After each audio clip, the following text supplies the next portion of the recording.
Hi, it's Rodrigan here, and here today I'm going to be talking about this disturbing story I heard about.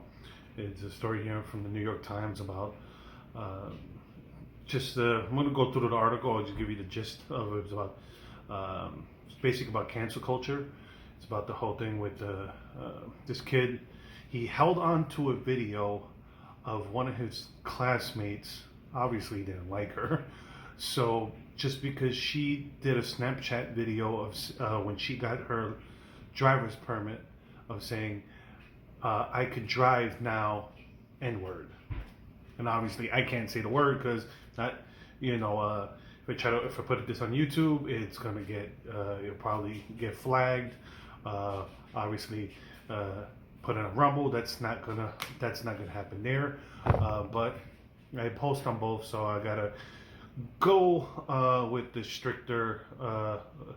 Either way, it's not a word that I would want to use on video anyway. I mean, when I was younger, I used to be into rap in the early '90s, but other than that, anyway, people who know me. So here goes. I'm gonna go into the article over here. And the name of the article is, you could get it in the New York Times. It says a racial slur, a viral video, and a reckoning. And it's funny. It goes into, the funny thing is, it made the kid a hero. I mean, that's the problem. That's the problem number one. It made this kid seem a hero because if you see here from the article, the framing of the article is just, you can see the bias in it. Here it goes.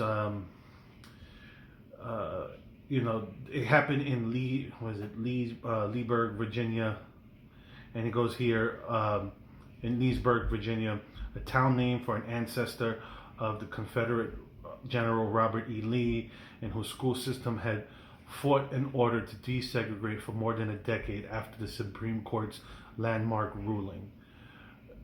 Of course, they have to put that in there to frame it, to go, okay, the sins of the past are still prevalent now. And we don't know that. I mean, here it will talk about some of the stuff that's going on in the article. It talks about how, here it talks about the video. Like it goes here, the name of the girl, her name is Mimi Groves, I think, right? Mimi Groves. And it says here, Miss Groves had originally sent the video in which she looked into the camera and said, "I can drive," followed by the slur, to a friend on Snapchat when she was a freshman and she had gotten her learner's permit. It later circulated among some students at the Heritage High School, which she and Mr. Galligan attended, but did not cause much of a stir. Why should that cause a stir? I could understand for this to be a big deal if she was saying it to someone to be derogatory to someone. But she was saying it among friends, where you're not using it. I've heard this talk. If you don't want that word to be able to be used in polite society, then you can't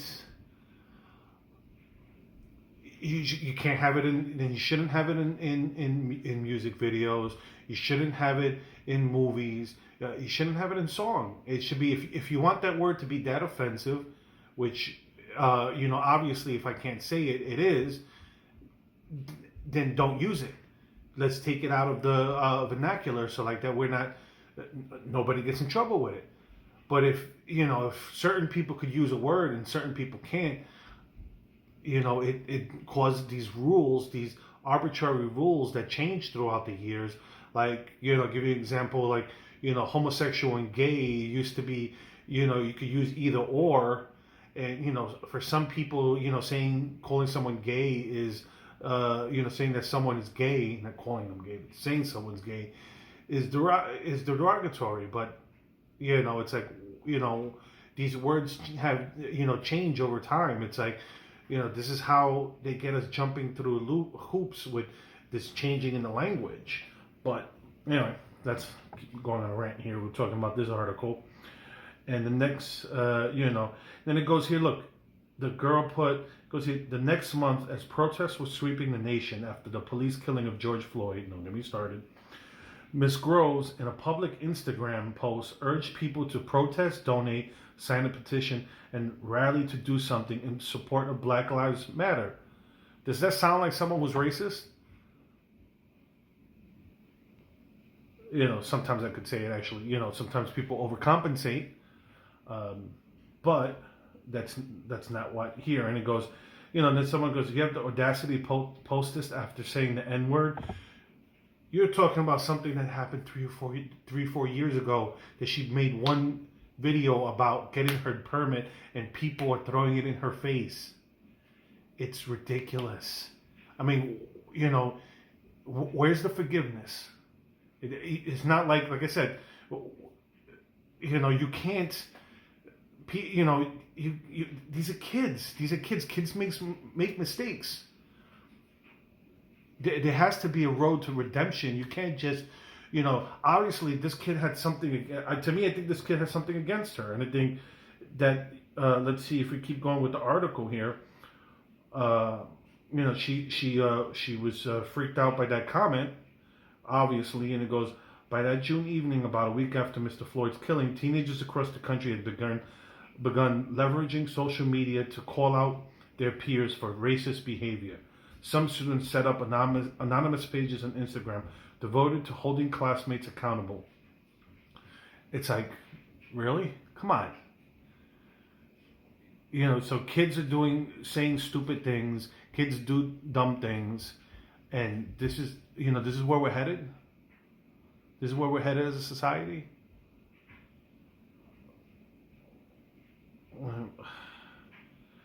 I'm gonna just scroll down, and it goes here. Ms. Groves was among incoming. So here goes. Ms. Groves was among many incoming freshmen across the country whose admission offers were revoked by at least a dozen universities after videos emerged on social media of them using racist language. So she was talking to friends saying she could drive N, and that's racist. Where's context? Where's context? Where's the context? Where is it that you see that, where's the racism in that? Just because she used a word? Oh, man. I don't know where we're going. Public shaming of Miss Groves underscores the power of social media to hold people of all ages accountable, with consequences at times including harassment, both online and real world cancellation. But the story behind the backlash also reveals a more complex portrayal of behavior that for generations had gone unchecked in schools from one of the nation's wealthiest counties, where black students said they had long been subject to ridicule. Where's the history? Where is that? There's nothing so far in this article that I've read that says that, other than that one incident, that she showed signs of racism. Like I said, she was calling for people to support Black Lives Matter, which I don't. I think they're a Marxist organization, and I'll say it right there. They are. When you talk advocating for when you're advocating the breakup of family, yes, does it take a village to raise kids? Yeah, but that doesn't mean that fathers and mothers aren't important. The nuclear family is very important. But you can see from what they're trying to say here about basically they're calling out this type of cancel culture good. And here's the problem: they just made this kid famous. And he'll go on Instagram, he'll go on Twitter or whatnot. He's going to get tons of followers because, the people who love this cancel culture are the ones that are going to go and friend him up. And what's going to end up happening? What's funny is cancel culture is going to come for you too. You think it's cool now, but it'll change. Like, let's say for now, let's say in 100 years in our society, if, veganism becomes the norm. Well, guess what? They're going to look back at, this generation and previous generations and go, oh my God, look, they used to eat meat. They were such barbarians. Oh, and it's like, hello, that's normal now. It's not, it's normal to eat meat for everybody here. It's something we've been doing for thousands of years, hundreds of thousands of years. So anyway, let me keep going.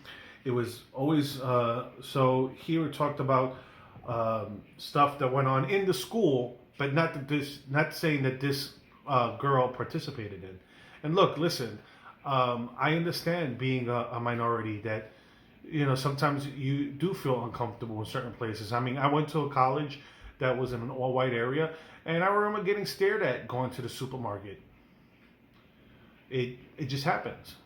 Granted that was over 20 years ago, but things have changed for the better when it comes to that. I've lived in Texas for a few years. I've never experienced that when I lived in Texas. So I've been all around this country, and people's attitude towards race is different. Now, what's more important is what's your character, what's your ideas.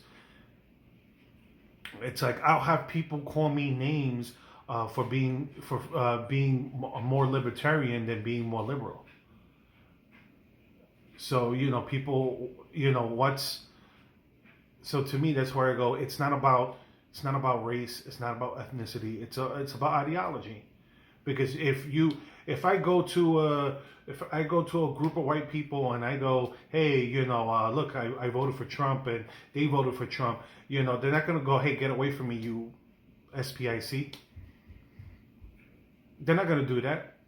I don't know if I could say it myself, even though I am.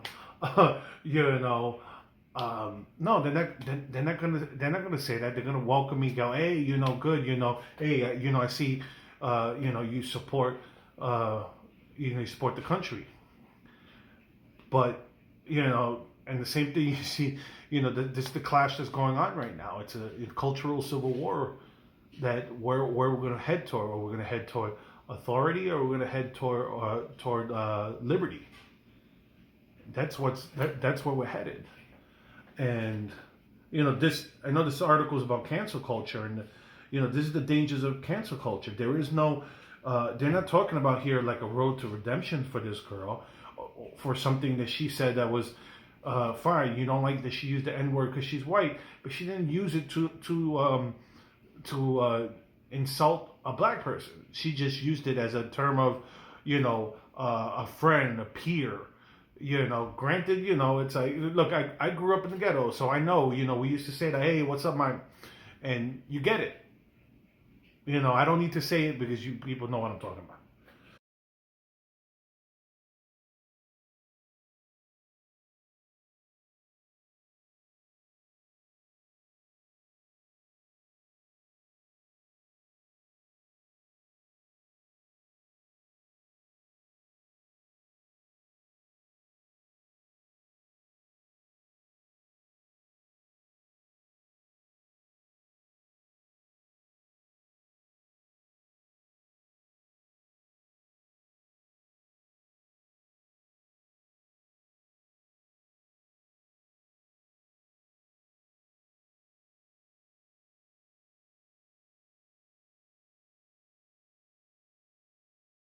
It's shocking the extent to which students report the use of the N-word as the prevailing concern, the report said.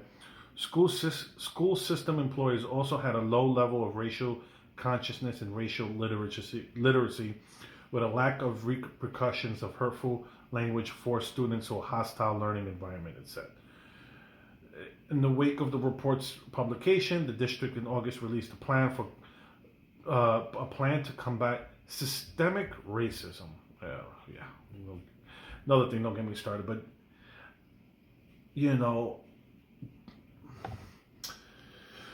here, here's that. How? Let me just end with this. Look, either we're gonna live in a free country or we're not. And this cancel culture is just political correctness on steroids right now. You know, this girl having to drop, rescind her admission to a college just because of a video that she said I could drive now, N-word. Really? That's what we're coming to? And this is something she said when she was 15, and now she's 18, 19, and here we are here I am talking about it. It's sick. Or it's sick where the society is going. So I'm going to end it here, like I said, and just we need to do better. We need to do better, especially us libertarian and right-leaning people. That we need to call them out. We need to push back. We can't let this be the new normal. We have to fight back. We have to fight back in the culture war. We really do. Whether it's supporting these supporting channels like myself, independent creators. Also, some of the bigger people out there. I know Ben Shapiro and the Daily Wire are teaming up with PragerU. You have the Blaze that teamed up with Mark Levin, and we need to support channels like this. We need to support those channels.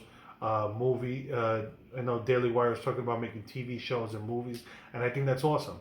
I think we need to fight back. I think we need to, if we want to battle cancel culture, we need also more liberty-leaning people to also. We may have to forego, people wanting to go out and make money, and just maybe go out and go into academia. Got to push back against the crazy left, because that's where these kids are getting all these.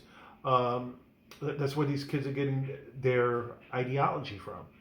They're getting it in college, and then what happens? They go and teach. They go back into like elementary and high school and junior high school and teach this and go further and keep teaching this.